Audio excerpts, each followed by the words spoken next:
رمضان المبارک میں بھی اللہ کی یہ نعمتیں آہستہ آہستہ اپنے عروج پر پہنچ رہی ہیں، اور اس کا سب سے بڑا عروج اور اس کی انتہا اس وقت ہوگی جب تیسرا اور آخری عشرہ 20 رمضان کے بعد یہ نعمتیں اپنے عروج پر پہنچ جائیں گی۔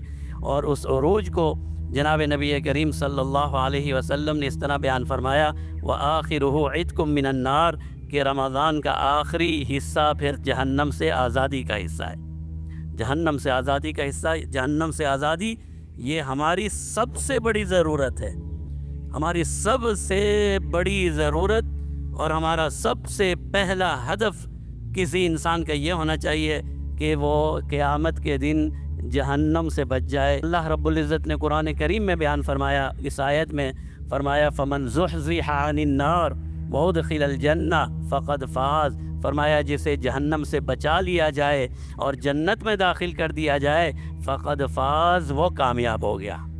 کامیابی کا معیار کیا ہے؟ جہنم سے بچنا، اور یہ کہاں پر ہے؟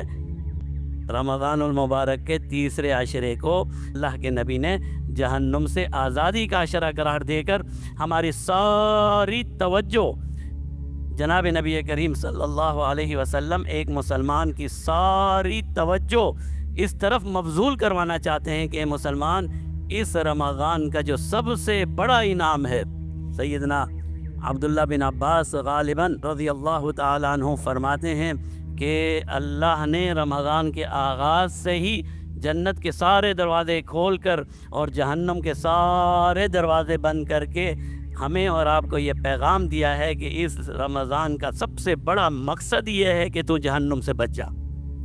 اس رمضان کا سب سے بڑا مقصد یہ نہیں ہے کہ ابھی جہنم سے آزادی نہیں ہو رہی۔ جناب نبی کریم صلی اللہ علیہ وسلم فرماتے ہیں ہر رمضان کی رات کو اللہ رب العزت کثیر تعداد کی مسلمانوں کی جہنم سے آزاد فرما دیتے ہیں۔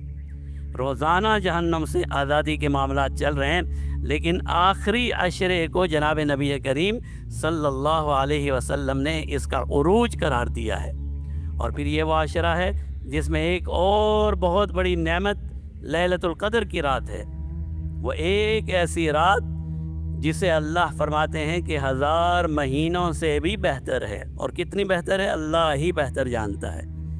1000 مہینوں کے برابر نہیں، 1000 مہینوں سے بھی افضل رات ہے، اور وہ رات ہے جس کے بارے میں جناب نبی کریم صلی اللہ علیہ وسلم نے ارشاد فرمایا من حرمها، جو اس رات سے محروم ہو گیا، فقد حرم الخیر کلو، اللہ نے اسے ساری بھلائیوں سے محروم کر دیا۔